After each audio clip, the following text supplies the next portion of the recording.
lo que el compañero va colocando el PowerPoint, dar las gracias, ¿no? Y saludar, yo creo que de manera consciente, el hecho de que se hayan retomado la jornada de historia de la Secretaría de Agricultura. Ya los que peinamos canas, nos quedan pocos pelos, que somos supervivientes de aquella primera jornada hace 32 años, entendemos que es un tema, un compromiso importantísimo seguir manteniendo este foro de debate y de aportaciones que 32 años después plantea la aportación de una enorme cantidad de conocimientos a la historia de unas islas que hasta la década de los 70 estaba prácticamente desaparecida de cualquier bibliografía en cuanto a tal conocimiento, ¿no? Por lo tanto, los que estamos en esa primera jornada hemos nacido y crecido con estas mismas jornadas y por lo tanto las propias jornadas se convierten en reflexión de sí mismas, ¿no? Quiero recordar que este tema de Pindaya ya lo denunciamos hace 32 años, cuando ni siquiera en Chillida tenía la idea probablemente de alterar una montaña, y en esa jornada ya denunciamos la situación de abandono de Chillida. De frente, cuando alguno nos dice que dónde estábamos los arqueólogos denunciando el tema, pues estábamos subiendo la montaña de Pindaya ya desde el año 81. Y curiosamente, y lo digo como una crítica sana a mí mismo y a los colegas y a los colegas que están aquí, yo creo que tenemos que revitalizar esta jornada a partir de ahora desde el punto de vista de una reflexión más global sobre estas islas. Alejandro sabe que en esa primera jornada discutíamos sobre ordenación del territorio, planificación, qué va a ser el futuro, y esta isla se ha machacado paralelamente a nuestro propio crecimiento como personas. Es decir, Majanicho, esto, lo otro. Así que gran parte de lo que nosotros venimos a denunciar y a historiar lo hemos visto con nuestros propios ojos. Por lo tanto, esta jornada tiene que seguir convirtiéndose en la conciencia colectiva de una sociedad que reflexione no solamente sobre su pasado, sino sobre su presente, ¿no? Y como no voy a quemar la charla con esta introducción, me voy a pasar a la primera parte de lo que hemos presentado Pepe y yo, ¿no? Así como yo he felicitado al Cabildo de Fuerteventura por esta jornada y por su papel pionero en muchas cosas como este propio archivo histórico, no en vano el que Canarias tiene una ley de archivo ha sido motivado también por el amplio compromiso que ha tenido la isla de Fuerteventura y el Cabildo con el tema del patrimonio documental. Sin embargo, somos muy críticos con respecto al tema del patrimonio arqueológico y en particular con el tema de Pindaya. Nos gustaría que en esta jornada pueda salir como conclusión que empecemos a hablar de Pindaya y sus valores autóctonos y nos olvidemos de una vez ya del proyecto de Chillida, que yo creo que es lo que le ha hecho mucho daño al propio patrimonio arqueológico ya y en este pasado reciente. Bueno, sin lugar a dudas, la montaña de Pindaya, como ustedes saben, atesora uno de los bienes patrimoniales más importantes del archipiélago, y yo diría que en el contexto norteafricano donde se inscribe nuestra cultura. No solamente Pindaya, y esto es importante recalcarlo, son grabados polomorfos, huellas de pie, sino son estructuras y poblados en la base que hasta el siglo XVII están habitadas. La aldea de criadores de ganaderos de los Negrines está habitada hasta el siglo XVII. Hay 3 grandes poblados en la parte norte y sobre todo la cantidad de depósitos que hay en la parte media de la montaña que hemos excavado con un presupuesto exiguo, donde además el gobierno de Canarias nos mandó a la Guardia Civil a detenernos. Es el único trabajo realmente científico que se ha publicado y donde tenemos datos de carbono 14. Los 60.000 euros que acaba de dar el Cabildo de Fuerteventura para la fundación de Chillida, si se destinara a una excavación arqueológica, y yo trabajo el patrimonio histórico del Cabildo de Gran Canaria, daría para 3 meses de investigación en uno de los yacimientos más importantes, con el registro arqueológico más importante que hay en Canarias. En cuanto a los grabados, en fin, Llanona, esto se ha publicado y se ha trabajado muchísimo en la isla. Hay que decir una cosa, en el norte de África hay yacimientos posiblemente con más grabados polomorfos, pero asociados a otro conjunto de grabados, geométricos, antropomorfos, zoomorfos, alfabetiformes. Pero solo un yacimiento donde exclusivamente tenga más de 300 motivos que yo conozca es de los más importantes del mundo en la actualidad. Bueno, se han desarrollado algunos estudios. Nosotros hemos excavado en Pindaya y cuando excavamos la mitad de un pequeño registro que es la mitad de este trozo de mesa y hemos visto la información que hay y nos imaginamos lo que sería un trabajo de investigación científica, una excavación en algunos depósitos, vemos cómo se transformaría radicalmente el conocimiento que tenemos ahora, no solo de la cultura de los majos, sino del conjunto del archipiélago canario. Microcerámica, restos de baifos quemados sin consumir en esos depósitos, sin material de registro arqueológico post-conquista, y además en una fecha tardía para la actividad que se estaba haciendo así, nos está viendo un horizonte de investigación enorme, ¿no? Que está totalmente abandonado. Pasando que estas son las estructuras de la cima, es decir, que cuando se dice, y en el BIC, que ahora el Pepe, se habla de que son solo los grabados, eso es falso,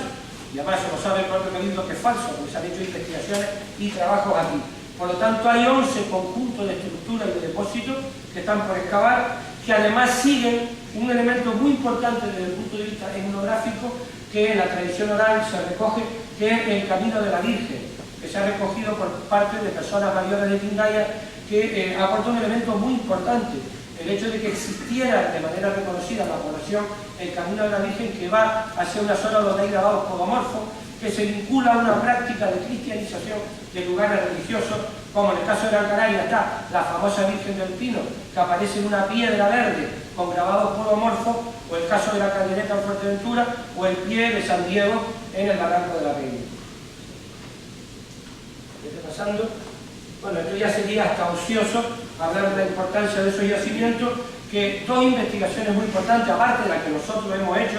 que llevamos más de 30 años trabajando ahí y que curiosamente casi nunca nos nombran, ¿no? Y a veces tienen que nombrar, como el expediente que se ha hecho ahora por el Cabildo en la modificación de la norma de conservación, a dos investigadores que no sabemos ni quiénes son, cuando aquí llevamos más de 30 años investigando en este tema, ¿no?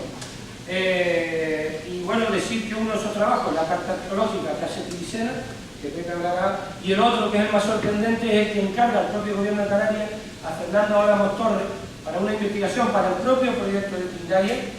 que dice que es un trabajo incompleto y dice textualmente que de delimitarse el BIC en algún momento tiene que ser toda la montaña. Pues ese es el trabajo que se coge como base el Cabildo para desarrollar la propuesta de inversión de BIC, que no tiene nada que ver con lo que Fernando Torres, que presenta más alegaciones en el recurso. Rápidamente, ustedes saben que los grabados rupestres son BIC por el Ministerio de la Ley, tanto por la ley del 85 estatal como por la del 90 canaria, pero ya desde el año 83 se declara monumento histórico artístico.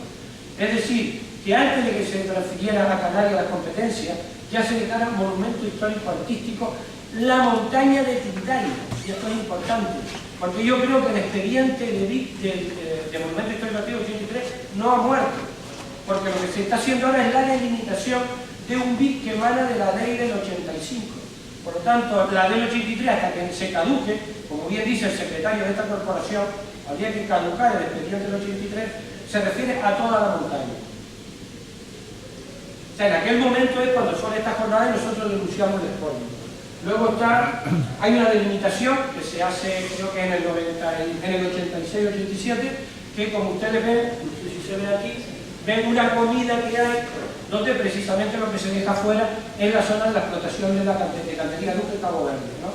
Así conscientemente, pero bueno, por lo menos el BIC reconoce que es toda la montaña, lo que le quitan es el trozo de la cantera, pero desde el punto de vista conceptual y arqueológico es toda la montaña que habría que ampliar a los otros yacimientos de la base.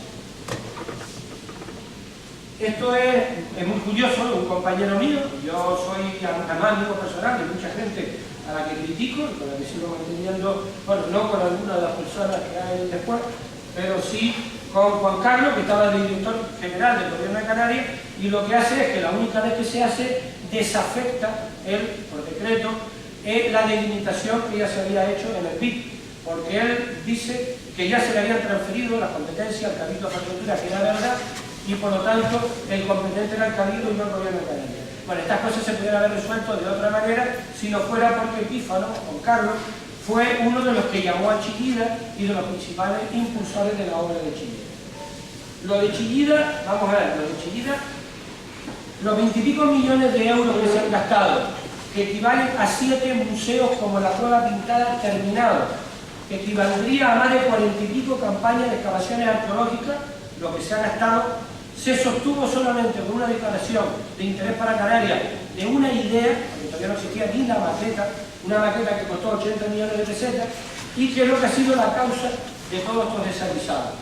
El propio Chillida dijo en vida, antes de que le diera la enfermedad de Alzheimer, que si se desvirtuaba el proyecto, él se retiraba. Lo continúa su hijo y el hijo Fernando Ordóñez, y parece que es una obra ya hereditaria, ¿no? Pero lo que yo quiero decir es que mientras ocurre todo esto, el yacimiento se ha ido deteriorando. Algunos de los grabados más importantes, como este, que ya fue arrancado de su soporte original,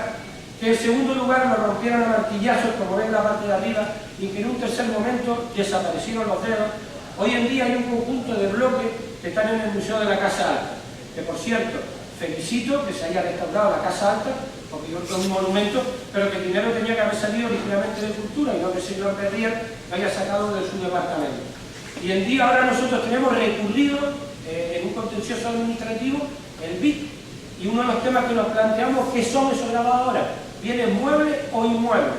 Porque se mueven, ya están en un museo. Por lo tanto, la aplicación de los 2 metros de protección alrededor del grabado hay que aplicarlo aquí en el museo también, o en los lugares donde estén las piedras sueltas. Es decir, esto, digamos, es un despropósito absoluto, y yo lo que quiero decir es, no es tanto el problema de lo que se vaya a hacer, sino mientras siga estando la obra de Chillida como un paradigma permanente en el tema de la cultura y la arqueología canaria, se va a seguir deteriorando el yacimiento arqueológico. Y esto, bueno, es una cosa que usted elaboró, y yo creo que está muy bien, que es una especie de cronología desde la propia formación de la montaña, la fecha de carbono 14 en torno al 1100 después de Cristo, cuando se redescubre por Pedro Carreño, y cómo se precipitan todos los acontecimientos en este último periodo, ¿no? Fíjense ustedes que el tema de Tindaya es uno de los temas más graves desde el punto de vista de la corrupción y político de toda la autonomía de Canarias, que denuncia el propio gobierno de Canarias, que personajes como hoy el presidente de la Confederación de Empresarios de Tenerife fue uno de los tíos que estuvieron procesados en el tema de Tindaya, que el señor Berrier, que fue consejero hasta el otro día, fue el primero que puso en marcha en el año 95 a las 9:30 de la noche en el Hotel Escuela Santa Brígida esta idea, y en este sentido y en este periodo se desaparecen 23 millones de euros y no hay culpables, no se sabe quién los tiene, pero sí que el gobierno de Canarias y nosotros, todos nosotros, estuvimos pagando el aval bancario al Banco Santander hasta hace 5 años. Esta es la carta arqueológica de Tibicene. Y bueno, es lo que recoge las normas de conservación. Yo, antes de darle paso al compañero, recordar que aparte que tenemos recurrido la Federación Bermajén, el BIC, el tema del BIC, el Cabildo Fuerteventura acaba de hacer una modificación de las normas de conservación, que no que el Cabildo haya querido delimitar el BIC, sino que lo ha obligado a los tribunales, pues que tenga cuidado, no hemos recurrido, porque si ganamos el BIC volvemos a paralizar de nuevo todas las normas de conservación.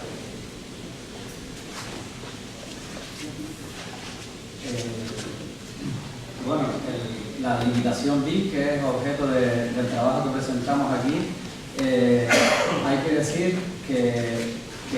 no surge como iniciativa por parte de la administración pública para proteger ese elemento que venimos demandando desde hace más de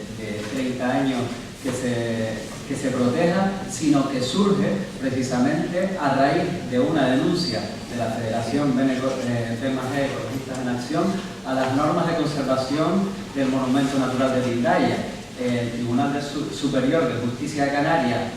echa abajo precisamente esas normas de conservación, o por lo menos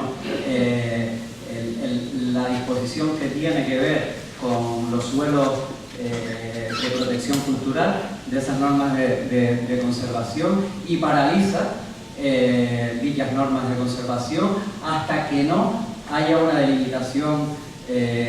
BIC de la montaña de Tindaya. Pues justo en ese momento, estamos hablando del año 2012, si no me equivoco, ¿no, Pepe? En el 2012 sale esa sentencia y el Cabildo de Fuerteventura se apresura a proceder a dicha delimitación. No es gratuito la afirmación que hacemos aquí, que esta delimitación surge para legitimar una amenaza, dado que, como hemos dicho, se hace por imperativo legal, por la obligación legal. Y quienes los hacen, técnicos del Cabildo de Fuerteventura, y lo firman políticos del Cabildo de Fuerteventura, son conocedores, en primer lugar, de la Ley Canaria de Patrimonio Histórico, que dice que los bienes de interés cultural se realizan a fin de prevenir o evitar o reducir impactos negativos sobre los elementos o bienes arqueológicos por parte de obras, actividades, etc. Esas mismas personas e instituciones son conocedoras también del proyecto de obra de Chillida, del proyecto monumental de Tindaya, y saben que independientemente de otras amenazas, de otros factores de deterioro que pueda sufrir la montaña por causas naturales o antrópicas, como ya comentaba Pepe, por ejemplo, la afección a los grabados, los espolios que se han producido en la montaña, la amenaza más grande que tiene en estos momentos la montaña de Tindaya es la obra precisamente de Chillida. Una obra que se nos ha pretendido vender como un elemento que se coloca en la montaña, que no va a tener ningún tipo de afección, nada más lejos de la realidad. Ahí estamos viendo el cubito con el rectángulo que ven en la parte inferior, es la obra terminada, y todo lo que ven abajo sería los desmontes, pistas de acceso, terraplenes para la instalación de grúas, etcétera, etcétera, etcétera, que va a significar, o que podría significar, la intervención esta. Aquí vemos el proyecto de obras, qué significa y cuál es el daño real que va a ejercer esa obra sobre la montaña. Ahí pueden ver pues las grúas, las zonas de instalación de grúas, la maquinaria que va a trabajar en el interior, cómo se abren los pasillos de acceso y cómo se realizan esas chimeneas por donde se va a ver la luz y el sol, que acceden directamente a la cima de la montaña. Pueden ver pues, los tellados, las cubriciones que van a ser necesarias para realizar la obra, y pueden ver cómo se perfora desde la cima hacia abajo la montaña para instalar una obra que no es la que ideó Chillida, porque el propio proyecto reconoce que es inviable la realización de esos cortes limpios en el interior, hay que encofrar, etcétera, etcétera, hay que realizar una serie de actuaciones que están muy lejos de ser esa obra limpia, ese cubo limpio dentro del interior de la montaña. Aquí ven en un plano pues todo lo que apareja, lo que lleva aparejado esa intervención escultórica, la zona enorme de vertedero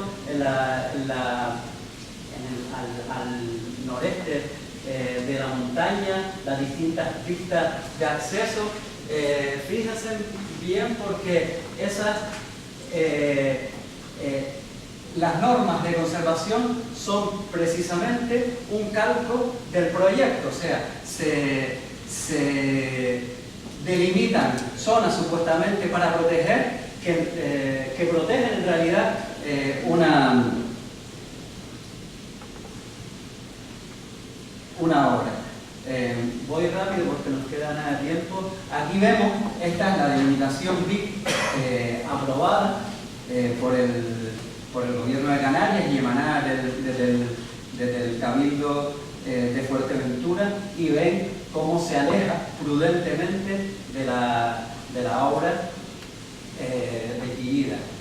Creemos que esta delimitación ridícula no es casual y que responde a criterios que no son técnicos, sino claramente criterios políticos encaminados a legitimar el proyecto mediante argumentos técnicos, ¿no? Estamos convencidos, y así lo hemos denunciado en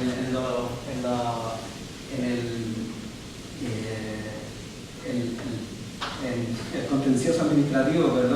que pusimos este año, que el objeto de limitación tiene que ser necesariamente la montaña. la montaña como soporte no solamente de los grabados, sino de otras manifestaciones, de las otras manifestaciones que ya comentaba Pedro. Esta aprobación, curiosamente, se hace con informes desfavorables de las dos universidades canarias. Aún así, se le dio para adelante, ¿no?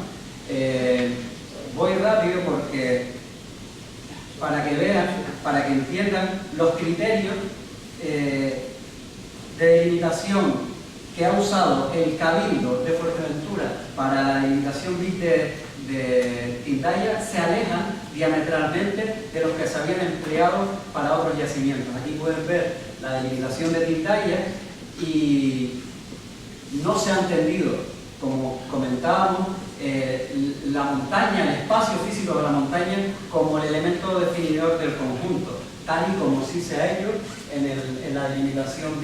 del Cavadero y del barranco de Tinojay, donde sí se toma como entorno de protección el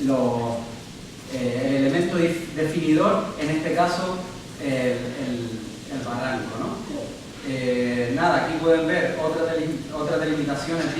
del resto de las islas, de distintos puntos de las islas, y vemos cómo se toma no solo el entorno se aleja incluso del espacio físico que contiene las manifestaciones y protege un área mucho mayor, ¿no? Ya nos han dicho que estamos fuera de tiempo, ya luego si queda alguna cuestión hablamos en el debate. Solo una cosita, decir que para nosotros lo sorprendente es que un yacimiento como Gran Canaria, como el Risco Caído, que hace 4 años nadie conocía, era una cueva abandonada, hoy lo tenemos ya nominado en la lista indicativa para patrimonio mundial, ¿no? Quiere decir que Tindaya, como elemento referencial de la identidad majorera, era más que suficiente para que hoy en día pudieran visitarnos quien quisiera, estar generando beneficios y desarrollando nuestra propia identidad cultural, que es valiosísima, que está ahí adentro. De todas formas, después del debate... Muchas gracias.